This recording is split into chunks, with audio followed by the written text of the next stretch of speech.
और नमस्कार दोस्तों and I welcome you in the HP study hub. Let's start this lecture with a very positive quote of Benjamin Franklin, and that is, without continual growth and progress, such words as improvement, achievement and success have no meaning. Benjamin Franklin ji कहना चाहते हैं ना कि देखो, आप किसी particular target के प्रति क्या करते हैं, मेहनत करते हैं. ठीक है, आपने स्टार्ट किया अपने तैयारी करना किसी एग्जाम के प्रति. ठीक है, अब आपने क्या किया, आप उसके अंदर कोई प्रोग्रेस नहीं कर रहे हो, उसके अंदर आपकी कोई ग्रोथ नहीं हो रही है. ठीक है, और ना ही आप आपने जो एफर्ट लगाए हैं इसको आप इम्प्रूव कर रहे हो. तो तब तक ना आप देखो, ना तो अपनी सक्सेस को अचीव कर सकते हो और ना ही आपको कुछ में कोई अचीवमेंट मिलेगी. ठीक है, तो सिंपल सा मतलब ये है कि जब भी आप किसी टारगेट को डिसाइड करें, आप उस टारगेट की ग्रोथ के प्रति, प्रोग्रेस के प्रति और इसके साथ साथ उसमें इंप्रूवमेंट के प्रति काम करें.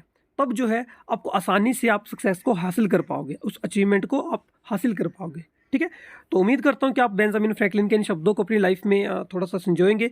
आपने अगर स्टडी करना स्टार्ट की है, आप अगर कॉम्पिटिटिव एग्जाम की तैयारी कर रहे हैं, तो अपनी स्टडी को, ग्रोथ को देखिए, उसके प्रोग्रेस को देखिए और साथ में इंप्रूवमेंट करें अपने नोट्स में, अपनी स्टडी में. ठीक है, ताकि आप जल्दी से जल्दी अपने अचीवमेंट को या फिर अपनी सक्सेस को हासिल कर सकें. ठीक है, चलिए अब स्टार्ट करते हैं इस लेक्चर को. अब बता दूं, इस लेक्चर में बेसिकली अगेन आपने थंबनेल देखा होगा, इस पर्टिकुलर लेक्चर में हमारा मेन जो फोकस रहेगा इंग्लिश के वोकैब सेक्शन को रहेगा. ठीक है, इंग्लिश के जो वोकैब सेक्शन है उसके रिगार्डिंग स्पेशली वीडियो आपकी इंपॉर्टेंट है. ठीक है, अब होता यूँ है ना, देखो कॉम्पिटिटिव एग्जाम में इंग्लिश की जो वेटेज है वो डे बाय डे इंक्रीज होती है. लोग बेसिकली इस सेक्शन को, जो वोकैब वाले सेक्शन है, उस पर ज़्यादा फोकस नहीं करते हैं, क्योंकि उनका कहना है कि यार इतनी वोकैब लर्न कौन करे. ठीक है, बट याद रखिए यार, वोकैब लर्न करना इज़ अ डिफिकल्ट डील. लेकिन अगर आप वोकैब को कुछ इस प्रकार से लर्न करते हैं, इस प्रकार से याद रखते हैं कि आप उसे डेली लाइफ में यूज़ करें, तो शायद वो आपके लिए थोड़ा सा आसान हो. ठीक है, तो इस वीडियो के माध्यम से या फिर इस सीरीज़ के माध्यम से हम यही कोशिश करेंगे कि जो वोकैब है, जो एग्जाम्स में रहती है एंटोनिम सिनोनिम के रूप में, लगभग 4 से 5 क्वेश्चन के रहते हैं, उन क्वेश्चनों को आप कैसे इजीली टैकल कर सकते हैं उसके ऊपर ये फोकस रहेगी. ठीक है,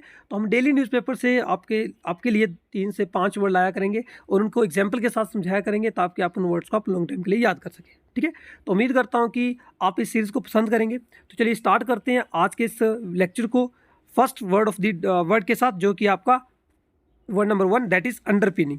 अभी जो वर्ड है आपका अंडरपिनिंग, ये आपका एक नाउन है. ठीक है, अब इस अंडरपिनिंग वर्ड का मतलब क्या होता है, देखिए अंडरपिनिंग वर्ड का मतलब यहाँ पे हिंदी में इसका मतलब आधार, और आप इसको अगर इंग्लिश में याद रखना तो यू कैन से कि ऐसा पर्टिकुलर फाउंडेशन और फ्रेमवर्क जो प्रोवाइड करता है स्टेबिलिटी, स्ट्रेंथ में किसी पर्टिकुलर बिल्डिंग को. ठीक है, तो एक बेसिकल जो स्ट्रक्चर होता है ना, स्ट्रक्चर, उस स्ट्रक्चर को जब आप क्या करते हो, उसको एक फाउंडेशन देते हो, उसके बीनीथ में, उसके नीचे एक सपोर्ट करते हो, प्रोवाइड करते हो, ताकि उसको एक स्टेबिलिटी मिले, उसे कि उस वहाँ पे ऐसे सेंटेंस में उस पर्टिकुलर थिंग्स को आप उस पर्टिकुलर वर्ड्स के लिए आप बोल सकते हैं उसको अंडरपिनिंग है. ठीक है, जैसे इसके सिनोनिम में आप याद सकते हैं, जैसे कि फाउंडेशन हो गया, बेस हो गया, सपोर्ट हो गया, फ्रेमवर्क हो गया, ये सारे इसके सिनोनिम होंगे. और एंटोनिम इसके क्या होगा, इसके अपोजिट हो गया, इसकी इंस्टेबिलिटी है ना, वीकनेस, वल्नरेबिलिटी. ओके, सिनोनिम का मतलब होता है स्टूडेंट यहाँ पे सिमिलर वर्ड्स, और एंटोनिम का मतलब होता है अपोजिट वर्ड. ठीक है, अब आप इस वर्ड को अपने एग्जाम्पल सेंटेंस में कैसे यूज़ कर सकते हैं, तो एग्जाम्पल सेंटेंस में आप इसको यूज़ करने के लिए यहाँ पे देख सकते हैं. यहाँ पे एक एग्जाम्पल लिखा है कि द इंजीनियर रिकमेंडेड. ठीक है, इंजीनियर ने यहाँ पे रिकमेंडेड किया reinforcing the underpinning of the building to withstanding earthquake. ठीक है, तो उन्होंने क्या किया, आधार को मजबूत करने की यहाँ पे बात की, अगर आपने बिल्डिंग को क्या करना है, अर्थक्वेक से बचाना है. क्लियर है, तो आप इसको ऐसे याद रखते हैं, इन पर्टिकुलर वर्ड को ऐसे ही आप यूज़ कर सकते हैं. अगेन ये है आपका प्रीकर्सर. अब प्रीकर्सर का मतलब क्या होता है, ये भी वर्ड आपका एक नाउन है. ठीक है, इसका मतलब होता है पूर्ववर्ती. अब इसे इंग्लिश में याद रखते हैं, पर्सन और things that comes before another in time. ठीक है, और ऑर्डर इन पोजीशन. किसी पर्टिकुलर पर्सन से पहले अगर कोई चीज़ हुई होती है ना, उस पर्टिकुलर के लिए बोलते हैं आप क्या, प्रीकर्सर, पहले जो इवेंट आपके हुए होते हैं. सिनोनिम में इसके याद रखते हैं आपका फोररनर, एंटीसीडेंट और एंसेस्टर. ठीक है, ये सारे इसके सिनोनिम है. और एंटोनिम आपने याद रखना है, सक्सेसर, फॉलोवर और डिसेंडेंट. ठीक है, ये सारे के सारे इसके क्या होते हैं, एंटोनिम होते हैं. अगेन इसके एग्जाम्पल की बात करें, इस वर्ड को एग्जाम्पल में आप कैसे याद रख सकते हैं, तो इसके एग्जाम्पल के लिए आप इस वर्ड के लिए यूज़ कर सकते हैं यहाँ पर, the steam engine is considered a precursor to the modern locomotive. ठीक है, तो जो स्टीम इंजन था उसे माना जाता है कि वो क्या था, प्रीकर्सर था आज के जो मॉडर्न लोकोमोटिव इंजन है. ठीक है, तो पहले स्टीम इंजन हुआ करते थे, फिर आपके उससे आपके इंस्पायर होकर आपके मॉडर्न लोकोमोटिव जो आपके इंजन हो तैयार किए गए. क्लियर है, तो अब इस वर्ड को ऐसे सेंटेंस में यूज़ कर सकते हैं. क्लियर है, चलिए नेक्स्ट आपका वर्ड ऑफ दी, जो आपका आज की हमारे लेक्चर का वर्ड है वो है आपका,